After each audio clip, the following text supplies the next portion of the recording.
Thank you, Neil.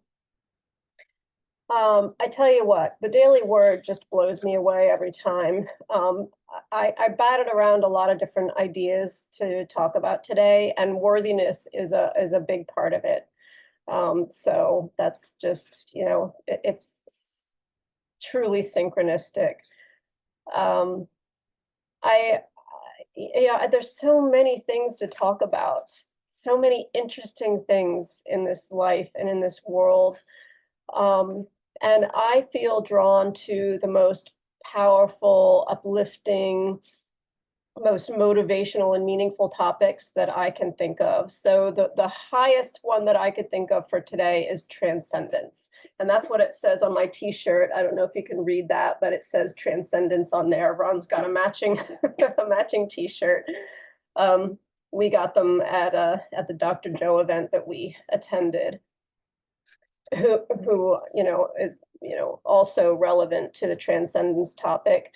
Um, Neil thought I might talk about the near-death experiences for part 3, which I easily could do because those are endlessly fascinating.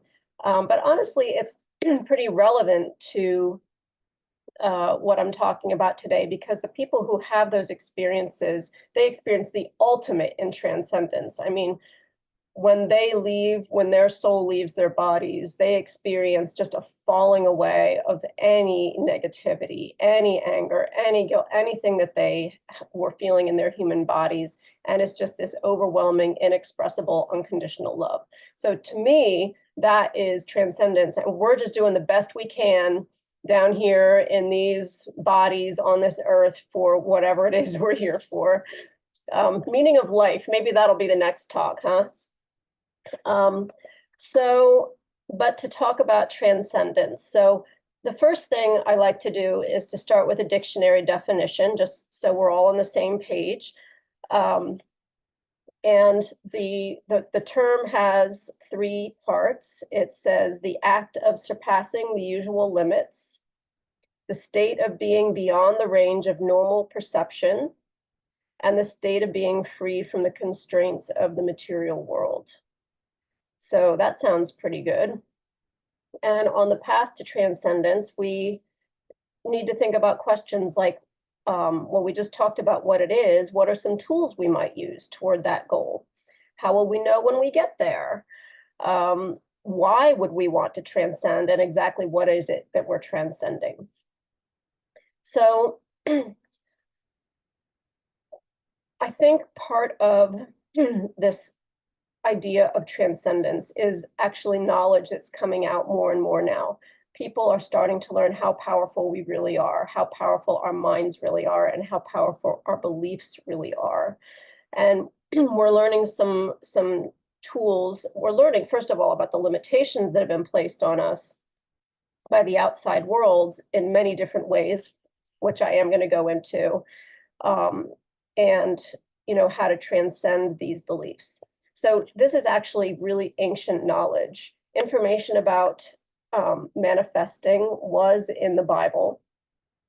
And according to Greg Braden, who is a very popular author, some of you may have heard of, he maintains that the Bible was changed, that the original verse was changed. And he thinks it's because the people that translated the Bible just couldn't comprehend the true meaning of what it was that they were reading. So they simplified it.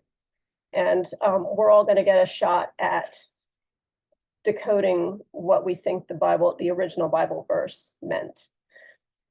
So first of all, by show of hands, has anybody heard of the Nag Hammadi Library? A few of you have, okay. So the Nag Hammadi Library is an ancient collection of early Christian and Gnostic texts. It was discovered in Egypt in 1945, buried in the ground in a 3-foot tall clay jar. And unlike the Bible, which has been translated and retranslated hundreds of times, they are direct translations of the early Christian suppressed teachings, which are written in the original Aramaic. And they've now all been translated. Among them is the Gospel of Thomas, which purports to be direct sayings of Jesus. There is a place in the Gospel of Thomas where the students are asking Jesus, I presume, how to communicate with God directly. And so we find instructions for this lost mode of prayer. But first, I'm going to tell you the King James Version. So in John 16:23, it says of prayer, "Whatsoever ye ask the Father in my name, he will give it to you. Ask, and ye shall receive, that your joy may be full." Sounds nice. It sounds good. But the original translation in the Gospel of Thomas says, "All things that you ask straightly, directly, from inside my name, you will be given. Ask without hidden motive, and be surrounded by your answer. Be enveloped by what you desire, that your gladness be full." So, who wants to take a shot at what this means? I'm happy to read it again. And in the meantime, you can unmute yourself if you'd like to speak. "All things that you ask straightly, directly, from inside my name, you will be given. Ask without hidden motive, and be surrounded by your answer. Be enveloped, be enveloped by what you desire, that your gladness be full." That's a little different, isn't it? Does anybody want to take a shot at what you think that means? Carrie, I'm going to put you on the spot. Come on. Yeah, I think it means that you have to be connected emotionally and clearly to your vision, and then that can be manifested, as opposed to just cursory, like the King James said, oh, just act this way and it'll come. I think it's deeper, and I don't know. That's part of it. I'd have to look at it again and to see, but that's Yeah, what I got from it. Thank you. yeah. Thank you, Frank. I think that's absolutely right on. Anybody else? Yeah, if the thing that first jumps out at me, of course, and probably all of you, is inside my name. What does that little snippet of a phrase actually mean? You know, people have believed for a long time that if they say a prayer and just end it uh, in the name of Jesus, and that's probably the King James way of looking at it, but inside my name, that's really an interesting phrase. You could really dig into that, try to find out what was meant by that.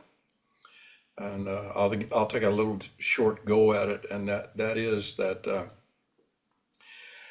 it was very important that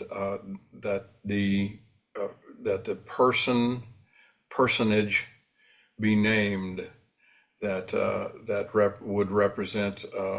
That's what Moses asked. What is your name? Who shall I tell them who sent me? So it's very important to know that name. The name represents the actual holiness or soul of the person. Inside my name, inside my soul. Uh, I'm not sure. I'm still not sure. I think I could go through my whole life and not be sure what inside my name actually means. I agree. It's a great mystery to me too. That's why I was anxious to hear what other people thought, and I think that's a good interpretation, Carrie. Um, Straightly, directly from inside my name. So yeah, maybe he will. Go ahead, Neil. Sure. Yeah, I'm kind of going into that area. It's kind of like what I think about when we do things. What would Jesus do? What would Jesus say? How would Jesus pray? How would he ask God?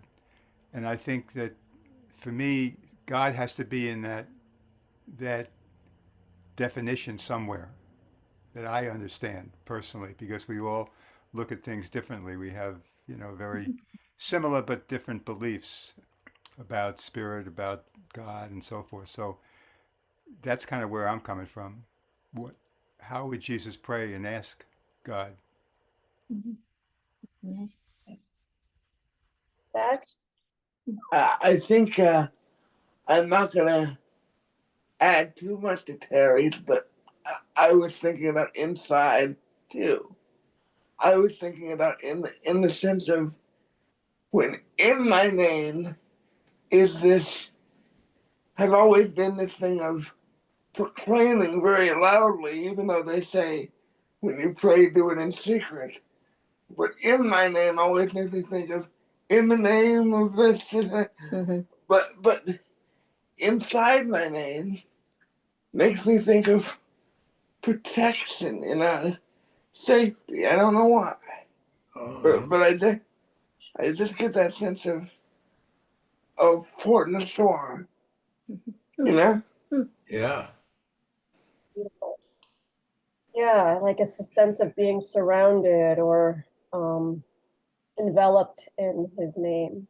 That's really nice. I was going to say that it was like evoking oneness, that if you are in, how much closer could you be to God than to be inside the name of God? Um, I think we could all take our shot and all be right. um, but it is very evocative, and I can kind of understand why the scribes took it out, because it would be confusing to the masses. But it's also this idea of asking straightly and directly and without hidden motive, just being pure and honest. Obviously, we can't be dishonest with God. There's nothing that we can hide, but he also wants us to have that intention of just being sincere, and as Frank said, to experience the feeling of having that prayer already answered, be surrounded by your answer. In another version, I read, "Let your heart be surrounded by the answer," and that really evokes that emotional connection that we are to have when we say a prayer. I think that the universe is energy in motion. Emotion is energy in motion. And that is what the universe responds to, especially when, looking through the lens of the near-death experiences, because it is always the strong emotion that really gets that response. So, so as you can see from those two different verses, this is a very different interpretation of the nature of prayer. I see the present day Bible as instructing us to ask for something. It's saying ask for something. But if you ask for something, that intrinsically means that you do not have it. And so what the Gospel of Thomas version is saying, be grateful for having it as if you already do. Experience the feeling of having this thing that you want, and then your body and your mind and the fabric of the universe will align to bring that to you. And this is something that Greg Braden also talks about. And Dr. Joe, by the way, that's what he's all about, is aligning your conscious and your subconscious to manifest what it is that you want. So so what does it take to accomplish this? What does it take to get ourselves into this state where we are aligning ourselves with what we really want? Because most of the time we're thinking about we're thinking about what we don't want, right? We're thinking about what is wrong with us, what's wrong with our family member, what's wrong with our spouse, what's wrong with the world. And granted, there is a lot to be worried about right now. But if that consumes our focus, then what is it that we're actually manifesting? Wouldn't we be manifesting more of the same if we put our emotion and our intensity on all of these things that we see as wrong? I mean, I've been working, with Ron to remind ourselves often that God's hand is in this. God's hand is in this. And we, all we can really do, aside from, doing everything we can for our democracy, is to have faith, to just remember that and focus on positive things. But I have to acknowledge that in our society and in our human programming we're kind of programmed toward the negative. When you think about people who say, I'm a realist, what do they mean? They mean, I'm negative and pessimistic. Reality is synonymous with being pessimistic in our society somehow, as if all this positive goodness around us that we see doesn't exist. So it's not being a realist, given that the goodness vastly outweighs the negative. So there's that. And then there's what happens to us if we pray and we don't get an answer. And we, well, shoot, I've been trying to pray, I've been trying to manifest, I've been trying all these things, and I really don't feel like I've gotten anywhere. So we could give up. We can get frustrated, and we can say, well, forget about it. Some people might even feel like God has abandoned them, which I believe is never true. But in fact, I believe that God and the entire universe wants us all to succeed. Everything in the universe wants us to succeed. So, but now in the present day, thank goodness, the true power of the Bible is being revealed, and it's much more empowering than many Christians. Well, I think, all Christians through, the last couple millennia have been led to believe. So you ask without attachment to the outcome, you be surrounded and enveloped by the answer, and the only way to be it is to feel it, to feel as if the answer is already present, to feel with every sense you can imagine what it is that you desire.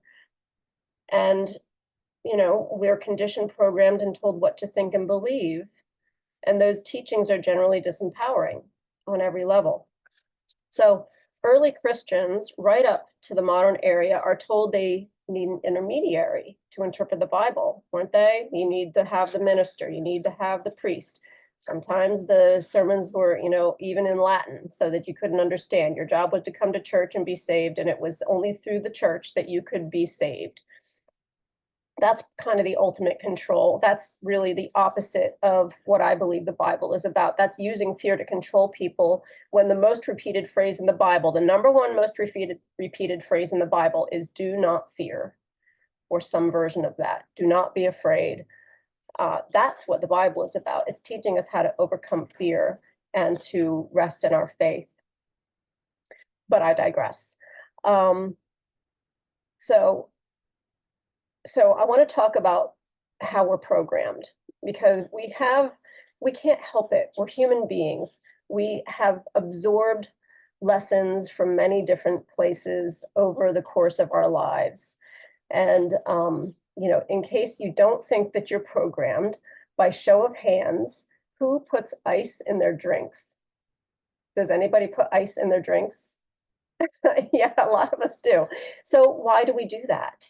The English do not put ice in their drinks. If you've ever been over to England, it's basement cooled, which basically means warm. And, we came colonists from England. So why do we put ice in our drinks? Well, there was one guy, a guy named Frederick Tudor from Boston, who started selling ice to India, the Caribbean, and some locations in the US. And he went from basically debtor's prison to being a millionaire by the time he died, because he was so successful at marketing his ice. He would let people try, he would cut it out of his pond and ship it across the ocean. I mean, how he did it, I don't know. But that's the reason we have ice in our drinks, because of some very successful marketing from this entrepreneur. Here's another one. Who believes that eating fat gives you heart disease? That myth was started by the sugar industry in the 1950s by one guy, Ansel Keys, who had reportedly had a personality that was so forceful that he got everybody to agree with him Recently, I read that a bunch of documents and research was discovered in his basement with evidence to the contrary of what he was saying, but he worked for the sugar industry, and he knew that if people ate less fat, that they would eat more sugar. And Frank is nodding his head, and I believe Frank knows a lot about this. Yeah, so this is how, and that lie has persisted for decades, and it has affected all of us for the negative. I grew up in the 80s and 90s, you know, with low fat diet, eat more margarine. Turns out that's the deadly stuff.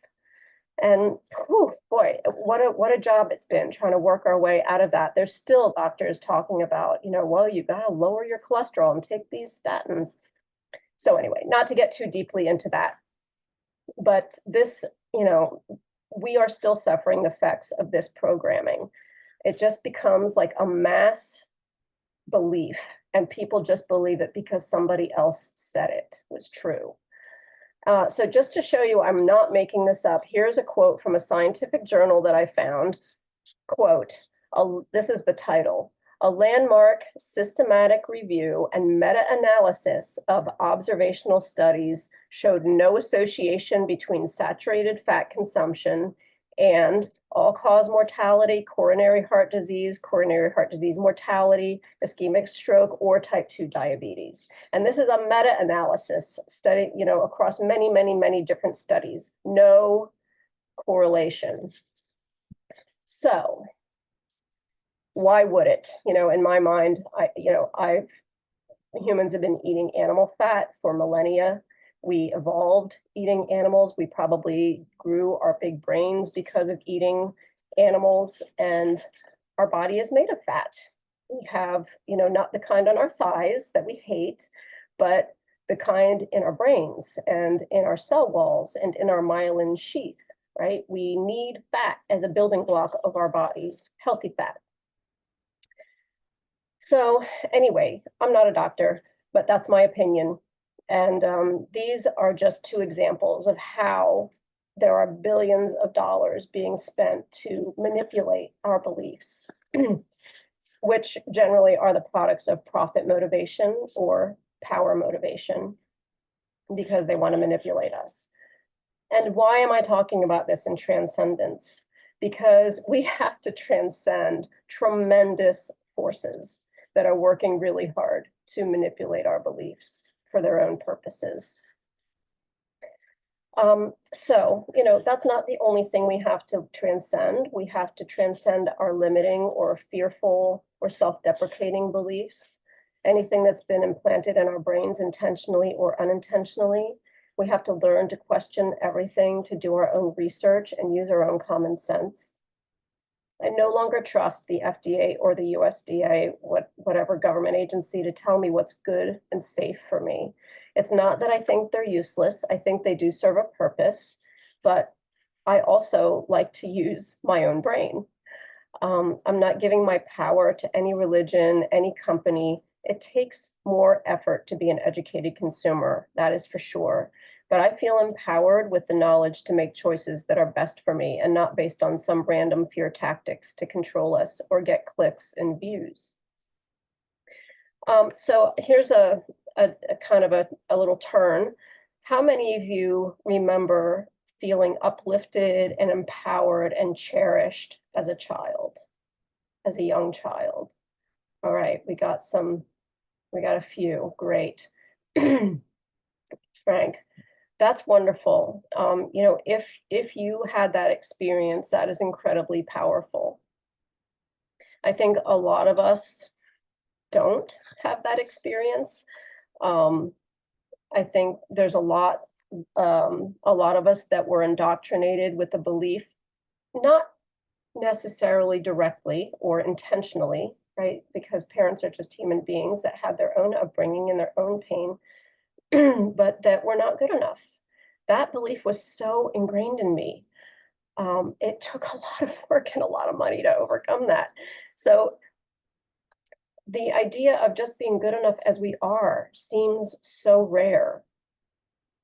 And, you know, obviously a lot of the messages that we get are just the opposite. I mean, the entire premise of religion or commercials is that we're not good enough without whatever their product is. We're not good enough without the makeup. We're not good enough without, the, I don't know, whatever it is they're selling.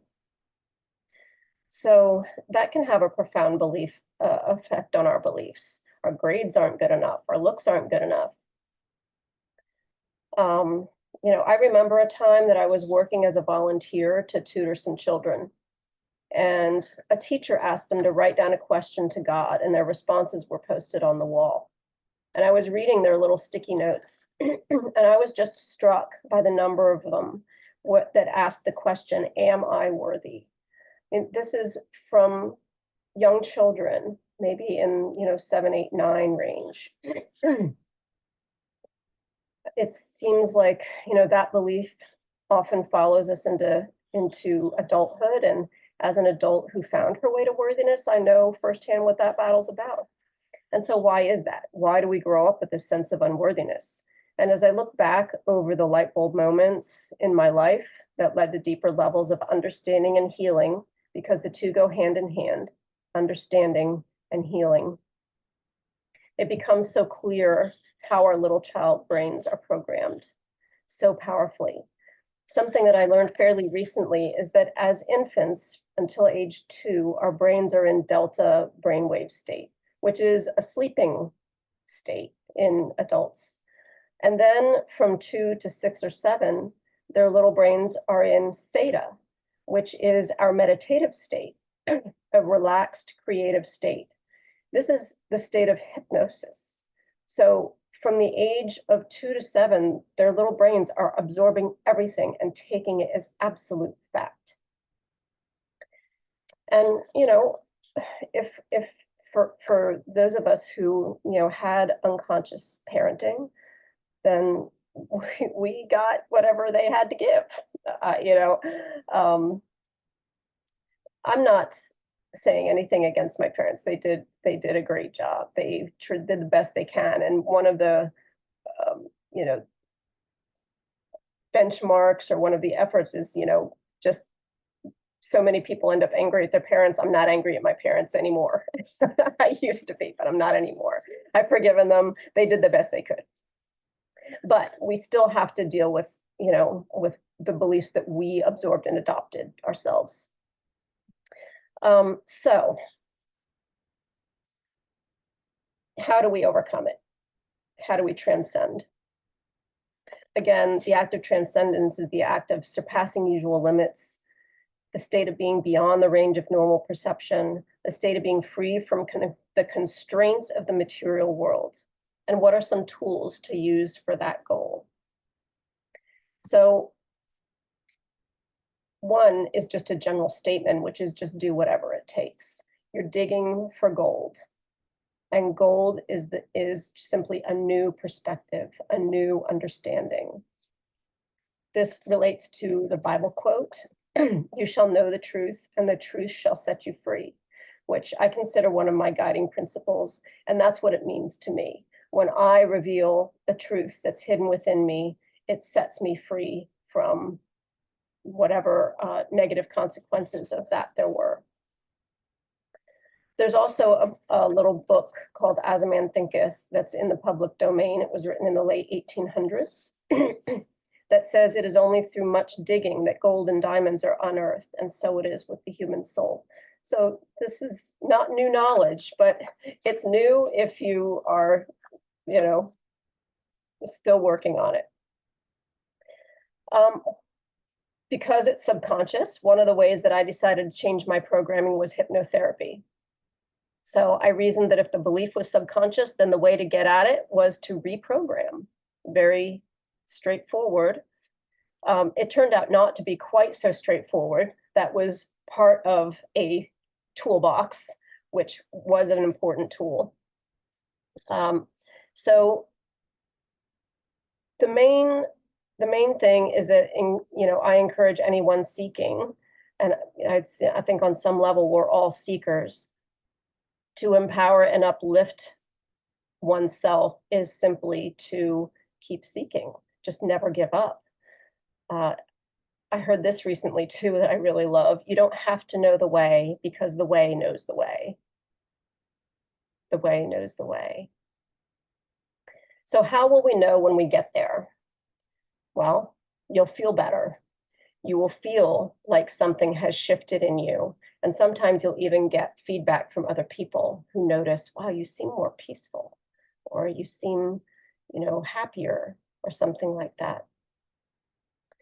Um, so I have a personal experience that was pretty unpleasant, but had a very positive outcome.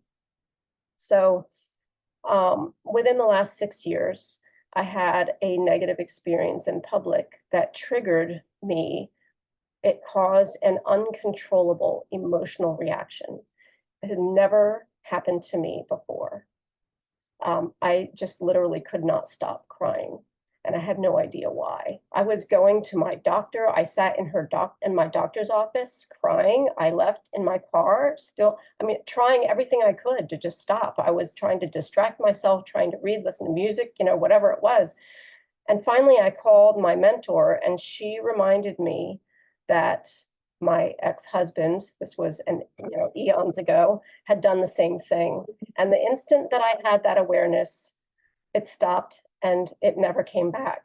Even when somebody within a week did the same thing to me, I was able to have a reasoned response rather than a programmed and emotional reaction. So I realized that I had transcended my old programming, and it just happened with awareness. That's all. So, why? What would we want to transcend? That's another one of the questions. To me, the why is easy. It's to overcome suffering. And I've given some talks about suffering, how to overcome that is, how to grow in peace, love, joy, acceptance, and resilience. Everything that makes our lives worth living. Because I have experienced life from both sides of that equation. And I can tell you that moving to and even beyond worthiness to self-love is, to experience self as good enough is a powerful thing. I don't think about it anymore. And it's, there's just something, it's getting to the roots of our existence. It has a profound effect on our lives. And the effort is worth the journey. So as moving through these stages of awareness, there are 3 basic stages of learning any new skill: philosopher, initiate, and master. So the philosopher talks about a concept, the initiate has an experience of the concept, and the master is the concept, right? So this talk obviously is the philosophy. The initiate is where I feel I am, having had these experiences of overcoming unhelpful beliefs, and to experience transcendence to a certain degree. And for any of you who feel that you have something to transcend, be it some past trauma or some anger or guilt or whatever it is, that those things are possible, and that the Bible gives us instructions for that. So maybe none of us will be lab masters in this lifetime. I certainly know I'm not. But transcending beliefs, programming, and everything we've ever been told, to at least evaluate it and see if we think it's true and helpful. And to me, that is empowerment, just being able to make your own decision. So going back to the definition of transcendence, if we accept the reality that we can surpass our usual limits, then the state of being beyond the normal range of perception is accessible to us. And another question, what is it we're transcending? Well, I've spent the whole talk talking about that, the unhelpful beliefs imposed on us by others, by family, by corporations, by the government. And ultimately, what we're actually transcending is ourselves, isn't it? It's our own selves, because we adopted and accepted the beliefs to begin with. And so we're the ones that have to accept responsibility for that. I'm not trying to blame anybody. I'm hoping I'm making that clear. It's not anybody else's fault, but we got to, like, I don't know, develop our filter. So by realizing that we are divine beings, one with God, and empowered by the knowledge that God is available directly to each of us, that we are all worthy and deserving of goodness in our lives, and that we can create it by using our strongest visualizations to create what we do want in our lives and in our world, then we've transcended not the world, but ourselves. So that is my talk for today. Thank you so much for your love and a kind attention. Thank you.